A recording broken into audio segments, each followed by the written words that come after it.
Sir, ശിവഗിരിയിലെയും മുത്തങ്ങയിലുമുണ്ടായ സംഭവത്തെക്കുറിച്ച് പറഞ്ഞുകൊണ്ട് K Antony ഇടതുപക്ഷം വിമർശിക്കുന്നു നിയമസഭയിൽ. പക്ഷേ അതിനെ ഒന്ന് പ്രതികരിക്കാനോ അല്ലെങ്കിൽ ഒരു വാക്ക് മറുത്തു പറയാനോ പോലും പ്രതിപക്ഷം തയ്യാറാകുന്നില്ല.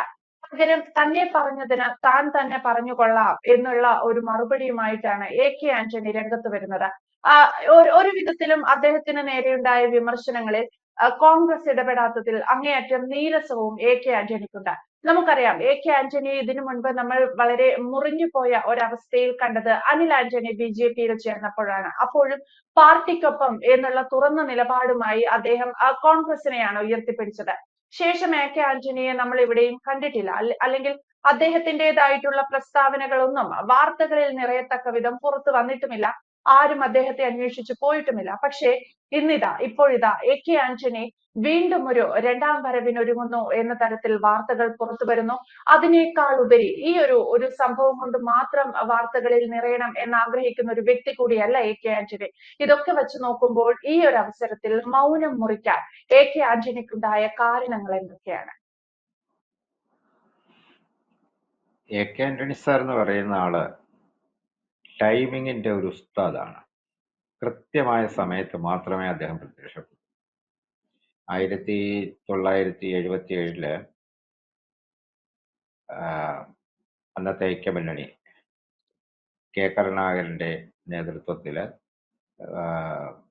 സത്യപ്രതിജ്ഞ ചെയ്തു.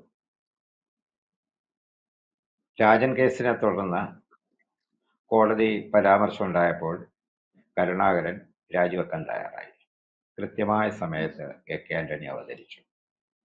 അതാണ് കെ ആന്റണിയുടെ ടൈമിംഗ്. പിന്നീട് കരുണാകരനും കെ ആന്റണിയും തമ്മിൽ ഈ ടൈമിംഗ് വെച്ചൊരു കളിയായിരുന്നു. പ്രതിച്ഛായ ചർച്ച തുടർന്ന് ഇദ്ദേഹത്തിന്, അതായത് കെ ആന്റണിക്ക് വീണ്ടും മുഖ്യമന്ത്രി ആകേണ്ടി വന്നു. അപ്പൊ പ്രതിച്ഛായ ചർച്ചയിലെ ശരിക്കുള്ള ഈ രാഷ്ട്രീയ പ്രവർത്തകർ എന്ന് പറയുന്നത് Ramesh Chennithala, G Karthikeyan, K C Venugopal തുടങ്ങിയവരായിരുന്നു. അവരാണ് ഈ ഇഷ്യൂവുമായിട്ട് മുന്നോട്ട് വന്നത്. പക്ഷേ മുഖ്യമന്ത്രിയായത് കെ ആന്റണി. അത് കഴിഞ്ഞിട്ട് അപ്പം സ്വാഭാവികമായിട്ട് ഇദ്ദേഹം കെ കരുണാകരനെ ഡൽഹിയിലേക്ക് ഉയർത്തി. അത് കഴിഞ്ഞ് അവിടെ ഇദ്ദേഹം പഞ്ചസാര കുംഭകോണവുമായിട്ട് ബന്ധപ്പെട്ട കേസൊന്നും ഉണ്ടായില്ല. അതിലെ മൂല്യം സൂക്ഷിക്കുന്നതിന്റെ ഭാഗമായിട്ട് അദ്ദേഹം അവിടെ രാജിവെച്ചു. തിരിച്ചു വന്ന് ഇവിടെ മുഖ്യമന്ത്രിയായി.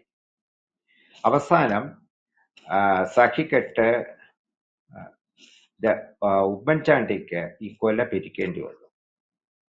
അതായത് ഇത് കൊഴിയുന്നുമില്ല, വെട്ടാനും പറ്റാത്തൊരവസ്ഥയിൽ വന്നപ്പോഴാണ് കെ ആന്റണി സാറിനെ ഉമ്മൻചാണ്ടി ശരിയാക്കി താഴെ ഇട്ടത്. അദ്ദേഹം നേരെ തിരിച്ച് ഡൽഹിയിൽ പോയി. കെ ആന്റണി തന്നെ കഴിഞ്ഞ ദിവസം പത്രസമ്മേളനത്തിൽ പറഞ്ഞിട്ടുണ്ടായിരുന്നു. അതായത് മുത്തങ്ങ, ശിവഗിരി, പറയാതെ പറഞ്ഞ മാറാട് എല്ലാം കൂടെ ചേർത്ത് അതിൽ അദ്ദേഹം പറഞ്ഞിട്ടുണ്ടായിരുന്നു, 21 വർഷമായിട്ട് ഞാൻ കേരള രാഷ്ട്രീയത്തിൽ ഇല്ല. അത് കഴിഞ്ഞ് പറഞ്ഞ വാചകമാണ് ഇതിലെ ഏറ്റവും പ്രധാനപ്പെട്ട വാചകം. 21 വർഷമായിട്ട് ഞാൻ കേരള രാഷ്ട്രീയത്തിൽ ഇല്ല, പക്ഷേ ഞാനിവിടെ ഉണ്ട്. അതാണ് കെ ആന്റണി സൂചിപ്പിച്ച, അല്ലെങ്കിൽ ജനങ്ങൾക്ക് മുമ്പിൽ വെച്ച സൂചന. അതൊരു അപകടകരമായ സൂചനയാണ്. അതോടുകൂടി പെട്ടെന്ന് എന്താണ് സംഭവിച്ചത്? രാഹുൽ മാങ്കൂട്ടം, വി ഡി സതീശൻ, പിന്നെ മുഖ്യമന്ത്രിക്ക് നേരെയുള്ള ആക്രമണം തുടങ്ങിയ ഒരുപാട് വിഷയങ്ങൾ പെട്ടെന്ന് മാഞ്ഞുപോയിട്ട് ഫോക്കസ് കെ ആന്റണിയിലേക്ക് വരും. അപ്പോഴും ഒരു കോൺഗ്രസ് നേതൃത്വം ഇതിനെ ഗൗരവമായിട്ട് എടുക്കുന്നില്ല.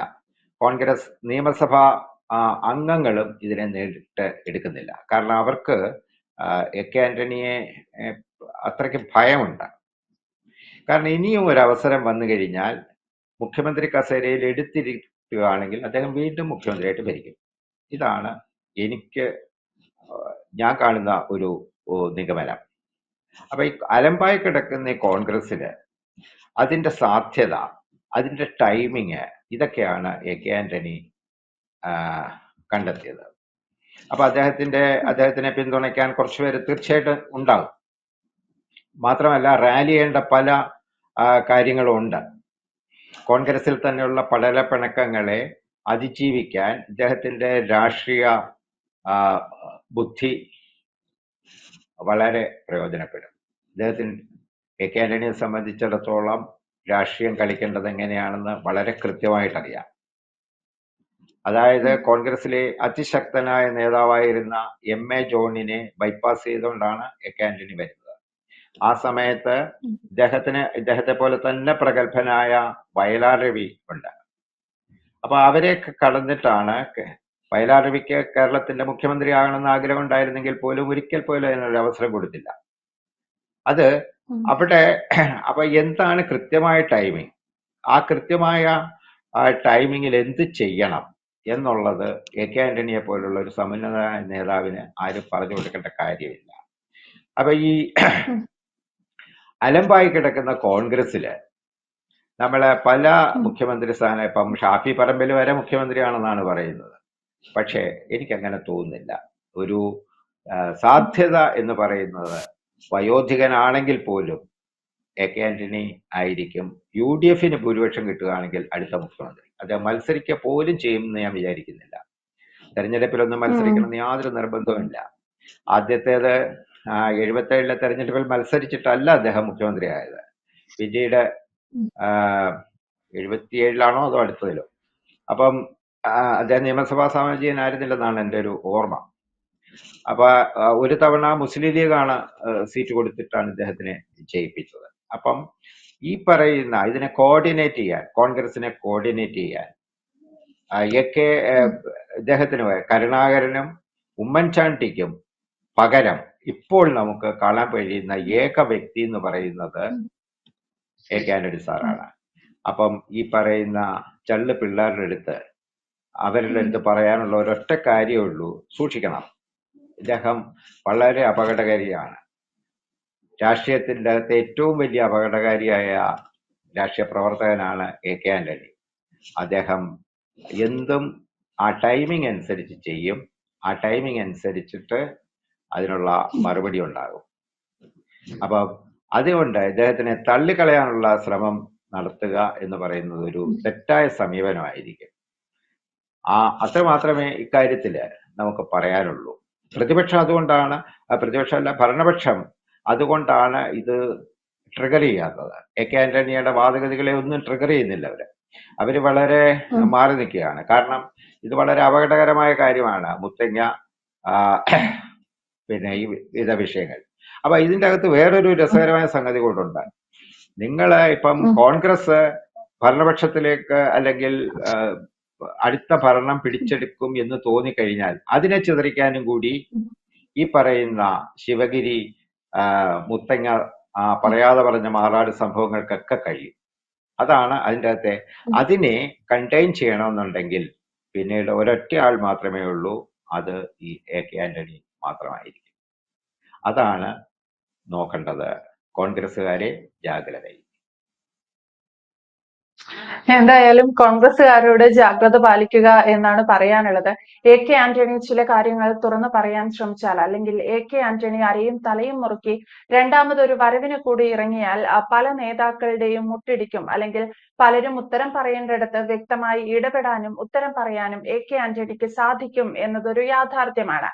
എന്തായാലും എ കെ ആന്റണി ഏറ്റവും ഒടുവിൽ അദ്ദേഹത്തിനെതിരായി വന്ന ചില പരാമർശങ്ങൾക്ക്, ചില വിമർശനങ്ങൾക്ക് മറുപടിയുമായി രംഗത്തെത്തിയിട്ടുണ്ട്. ഈ മാധ്യമങ്ങൾക്ക് മുന്നിലെത്തുന്ന, അല്ലെങ്കിൽ തനിക്കെതിരെ വന്ന വിമർശനങ്ങളിൽ തുറന്നു പറഞ്ഞതുപോലെയുള്ള എ കെ ആന്റണിയുടെ ഈ നിലപാട് വരും ദിവസങ്ങളിലും തുടർന്നുണ്ടാകുമോ എന്നുള്ളത് കണ്ടറിയണം. ഇനിയും വരാൻ പോകുന്ന വിവാദങ്ങളിൽ, സംഭവങ്ങളിലൊക്കെ എ കെ ആന്റണി പ്രതികരിക്കുമെങ്കിൽ കോൺഗ്രസിലേക്കുള്ള, അല്ലെങ്കിൽ തന്റെ രാഷ്ട്രീയ ജീവിതത്തിലേക്കുള്ള അദ്ദേഹത്തിന്റെ രണ്ടാമത്തെ വരവായി അതിനെ പൂർണ്ണമായും കണക്കാക്കാനും സാധിക്കും. വ്യക്തമാണ്. Thank you Ashok. കൂടുതൽ വാർത്തകളും വിശേഷങ്ങളും നിങ്ങളിലേക്ക് എത്താൻ ABC മലയാളം സബ്സ്ക്രൈബ് ചെയ്യുക, ബെൽ ബട്ടണും അമർത്തുക.